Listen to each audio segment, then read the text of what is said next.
We've got some breaking news coming out of Poland. Reportedly, Russian drones have crossed Ukrainian airspace and appear to be moving towards Poland. Is this an act of war by Vladimir Putin? According to at least one U.S. congressman, it is. But what could Putin really be trying with this? Or is this even Putin's doing?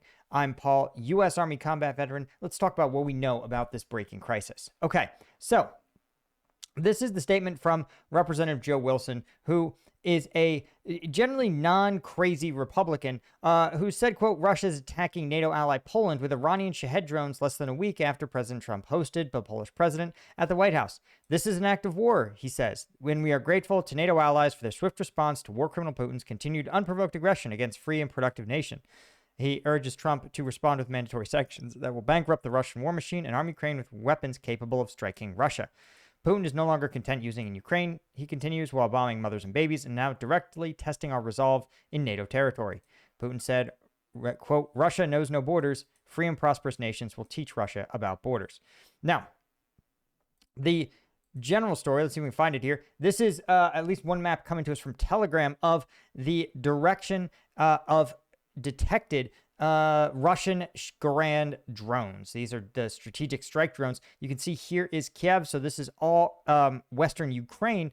And you can see that while some of these drones are moving towards what appear to be designated targets within Ukraine, at least a handful have been seen on radar as moving to the Polish border. And this is likely too many to simply be dismissed as a guidance issue. Sometimes, for example, in order to beat Ukrainian air defenses, Russian Shaheds would simply curve out into Polish airspace and then curve back in to sort of get a different angle of attack on cities like Lviv. But this seems way deeper into Poland than we've seen any Russian Shaheds go up into this point.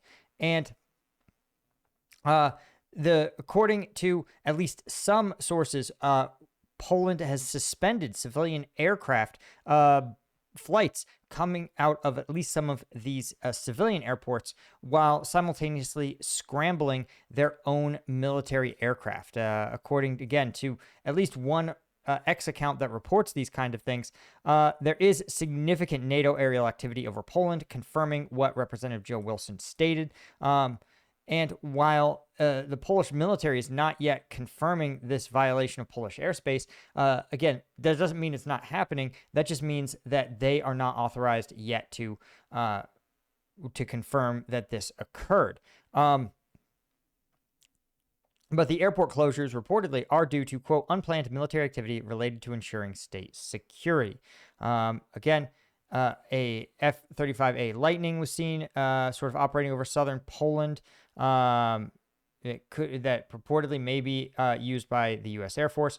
But again, this is a breaking situation, right? You can see, again, no air traffic authorized for at least 4 airports in Poland: Warsaw, Lublin, Reznow, and Modlin, not available due to unplanned military activity related to ensuring state security. Right, closing Warsaw Airport is actually huge. This is a massive airport, and you can see it is somewhat near Lviv.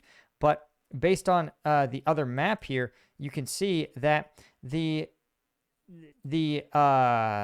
target, right, of these drones in kind of the northern part of Poland doesn't align with a Russian strategic strike, again, against the city of Lviv, which is home to the Ukrainian government. Now, there's a couple of explanations as to why this could occur. The first, the unlikeliest, is that this is the opening volley in some kind of World War II or expansion of the war, we'll say. I don't think that, because generally, if you look at the initial invasion of Ukraine, there was it was a massive strike that relied on the element of surprise, right? In the 24 to 48 hours leading up to it, there were also huge internet blackouts, cyber attacks.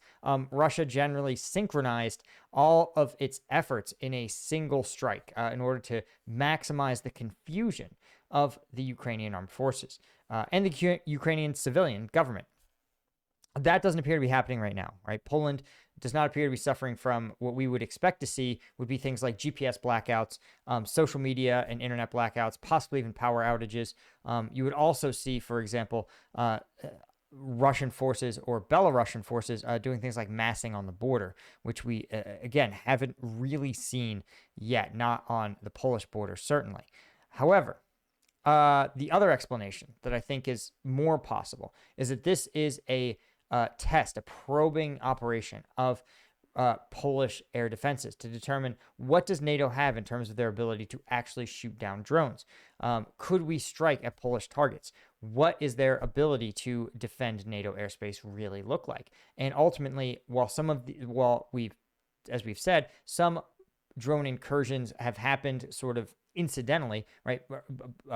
Russia not being particularly upset when the flight path of their drones briefly crosses into Poland. The only way to know for sure how hard NATO is willing to scramble to defend itself and what tools it has to do so is to actually send a couple of these probing attacks. And so, again, if you're NATO or if you are Russia, you're going to want to know, are there SAM missile batteries in Poland that can interdict these drones? Are there other drone-based interceptors that can strike? Or are they relying primarily on combat aircraft, something that can be overwhelmed with a large enough scale drone strike? So they're learning this could be simply a probing attack in order to gather data about not just what defenses they have, but the speed at which they can scramble them and sort of the tactical breakdown of how they can do so.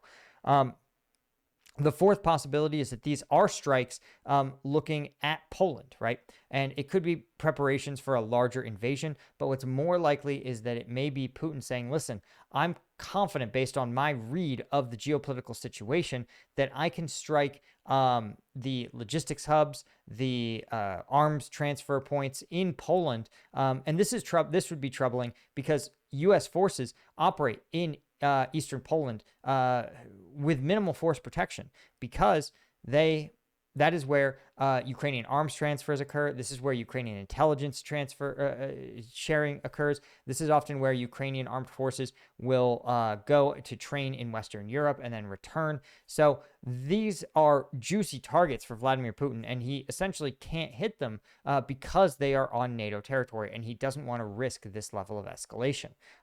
He may simply have dropped the proverbial mask and be going after this now.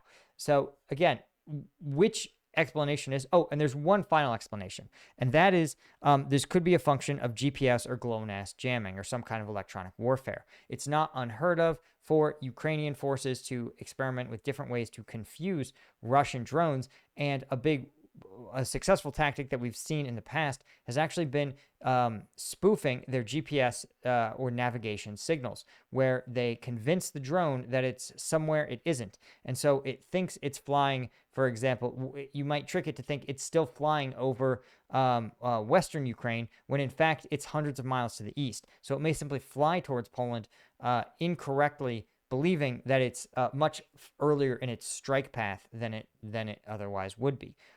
That's a possibility, and I believe events like that have happened before, though again, all sides kind of deny it. But in general, again, I'm suspicious of that because the drones appear to be on different flight paths, but they appear to be systematically all moving towards Poland in the same way. And when we've seen drones get spoofed before, generally they just sort of begin to behave like erratically. They would fly and crash in farmers' fields. Some would actually turn around and go back into countries like Belarus. They behave erratically and kind of en masse. The fact that all of these drones are flying in the same direction towards Poland is a sign that it may not be the case. So I'm going to let you guys know more as I learn more. And as always, guys, you can help me by, of course, hitting subscribe and, of course, liking the video and becoming a member at Combat Vet News. We actually, speaking of air defenses, just took a look at 2 exclusive videos sent to me from a Ukrainian air defense unit that you guys, the viewers, actually helped purchase their latest antenna that's allowed them to shoot down or intercept Russian Garand and Shahed drones. So if you want to check that out, it's available for members only. Thanks for everything. Cheers.